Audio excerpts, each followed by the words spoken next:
আসসালামু আলাইকুম, welcome to my channel ongonarbayna। আশা করি সবাই ভালো আছেন। সামনে শীতকাল আসতে যাচ্ছে, তো যারা আমরা হ্যান্ড পেইন্ট বা হাতের কাজের প্রোডাক্ট সেল করি, তাদের কিন্তু সিজন আসার আগেই প্রস্তুতি নিয়ে রাখতে হয়। তো যারা হ্যান্ড পেইন্ট নিয়ে কাজ করেন, তারা নিশ্চয়ই চিন্তাভাবনা করে ফেলছেন যে শীতের জন্য আপনারা শালে কাজ করবেন।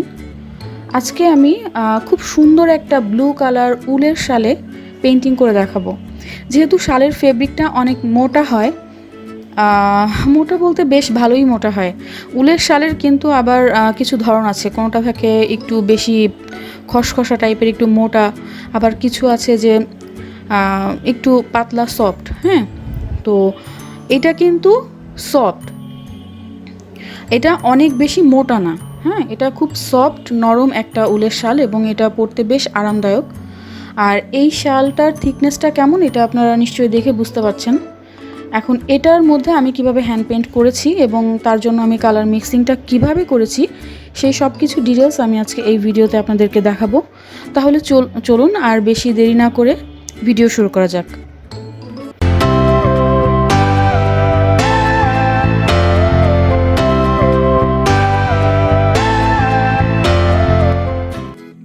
তো এখন আমি কালার মিক্সিংটা দেখাতে যাচ্ছি। কালার মিক্সিং করার ক্ষেত্রে আগে মাথায় রাখতে হবে আমি কাজ করছি কিন্তু উলের শালে। এখানে যেভাবে অন্যান্য ফেব্রিকে কাজ করা তো সেভাবে করলে হবে না। তো আমি প্রথমে এপ্রিটনটা নিয়ে নিব, এপ্রিটন এবং হোয়াইট পেস্ট, তারপরে আমি অন্যান্য কেমিক্যালগুলো মিক্স করব। যেহেতু আমি আমার আগের ভিডিওতেও আপনাদেরকে বলেছি, আপনারা জানেন যে এপ্রিটনটা হচ্ছে কালারের ঘনত্বটা বাড়ানোর জন্য ইউজ করা হয়, আর হচ্ছে গিয়ে এনকেটা ইউজ করা হয় রঙটাকে পাতলা করার জন্য।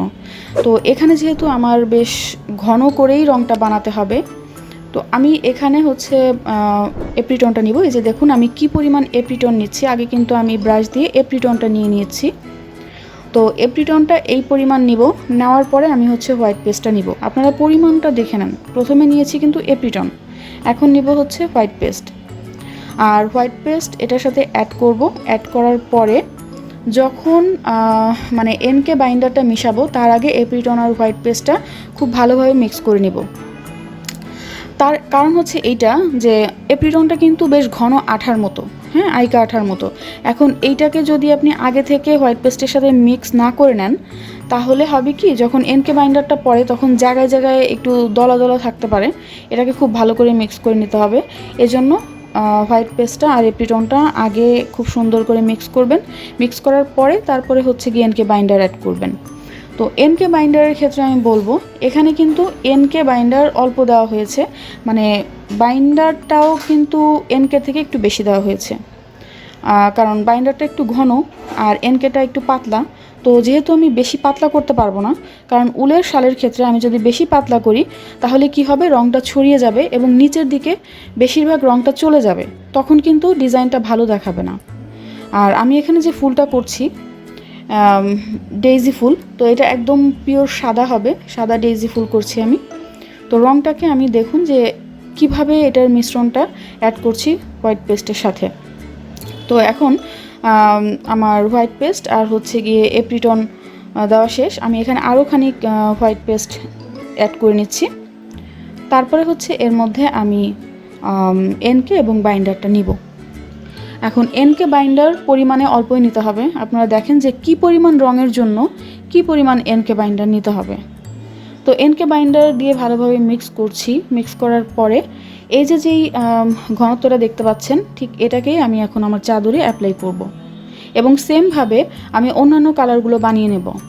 যেমন এখানে কিন্তু হলুদ রঙটা ইউজ হয়েছে, তারপরে হচ্ছে গিয়ে আবার সবুজ রঙটা আসছে, ঠিক আছে। আবার ভিতরে কিন্তু হালকা করে একটা বাদামি কালারও আছে। তো শালের ক্ষেত্রে এভাবে যদি রঙটাকে বানানো হয় তাহলে শালে খুব সুন্দর করে রঙটা ফুটবে। তাহলে চলুন পেইন্টিংটা দেখানো যাক।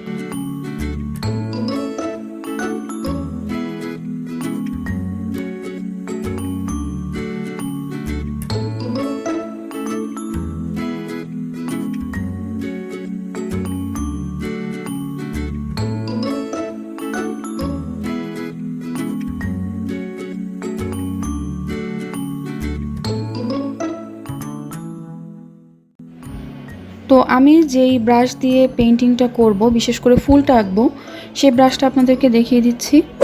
এটা হচ্ছে গিয়ে আমি টিটি টিটি ব্র্যান্ডের ব্রাশের আমি 12 সাইজটা নিয়েছি।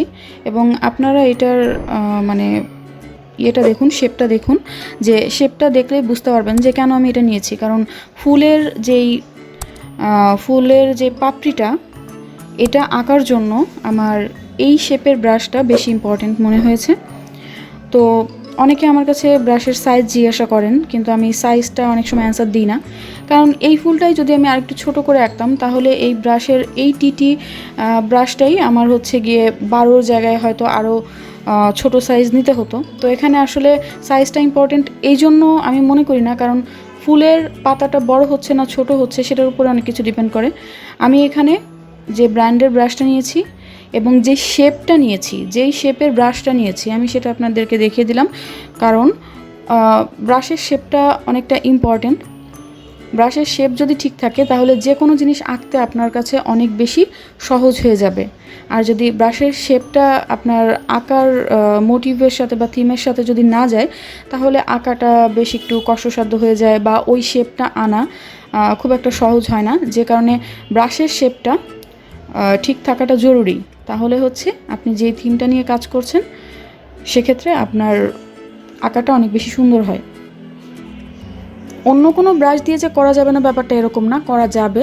কিন্তু এরকম ব্রাশটা যদি আপনি নেন ডেইজি ফুলের ক্ষেত্রে, তাহলে পাপড়িগুলো খুব সুন্দরভাবে ফুটিয়ে তোলা যাবে এবং খুব সহজে করা যাবে।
ডেইজি ফুলটা আঁকার সময় আমি 2বার করে রঙের প্রলেপটা দিয়েছি।